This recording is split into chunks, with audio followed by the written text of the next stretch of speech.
Yeah, kaya mo yan sa DZRH TV mamaya 4 to 5 p.m. Yeah, sa Mamaya kaya mo pag-usapan. yan.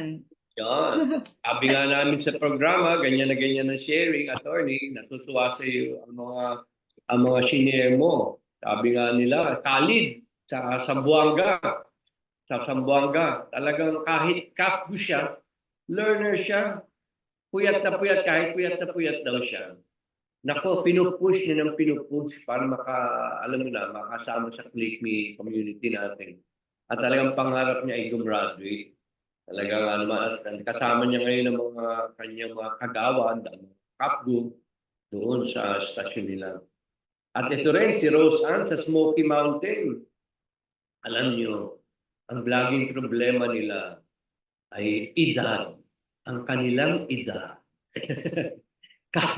kahit 50 plus, seniors na sila, hindi balakid sa kanila. It's not a hindrance for them because tulad nila, gusto nilang gumraduate, gusto nila makapag-aral at karamihan talagang gusto ng edukasyon. Kaya na mag-aahon sa kanila. Sabi nga naman nila sa Raya, sa Sambuanga rin, ay naku, Kuya Emer, kahit ano may pag-asa pa rin. Naku, may edad na rin ako, ganito na rin ako, ganyan ako. Pero narinig namin story ni attorney. Naku, natutuwa kami. Kaya push kami ng push. Sabi nga ni Soraya. Sabi rin na aming theme song sa Kaya Mo Yan.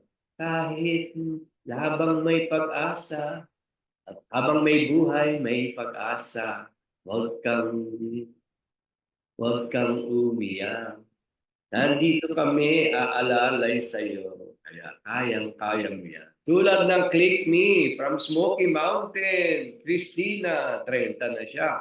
At napakakonti ang kanyang anak. Hulaan niyo.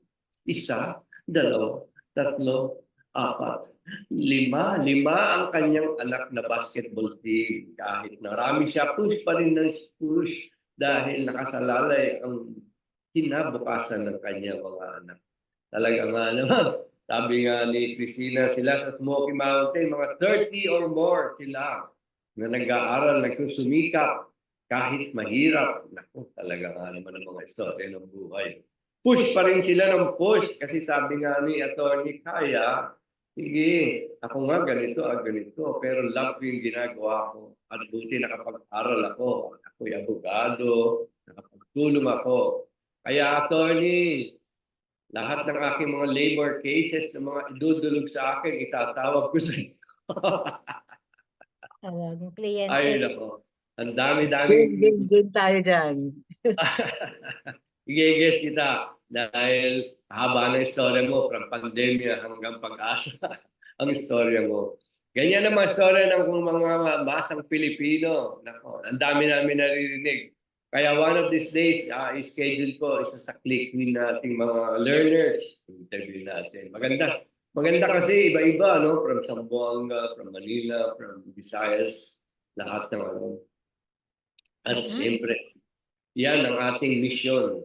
Bigay na edukasyon. Sabi nga sa napanood ko sa YouTube kung paano umunlad ang bayan, ang mga nations all over the world.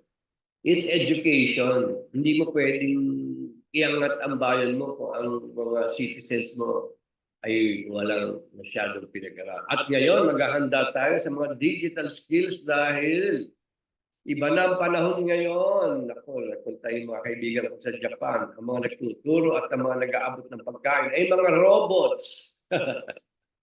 Kaya A1, pag-aralan natin. Ako, dami natin kalaman. Kaya, papasalamat tayo si Ate Rose at lahat ng Click Me, Mara, and everybody. Uy, naku, nandiyan si Melissa.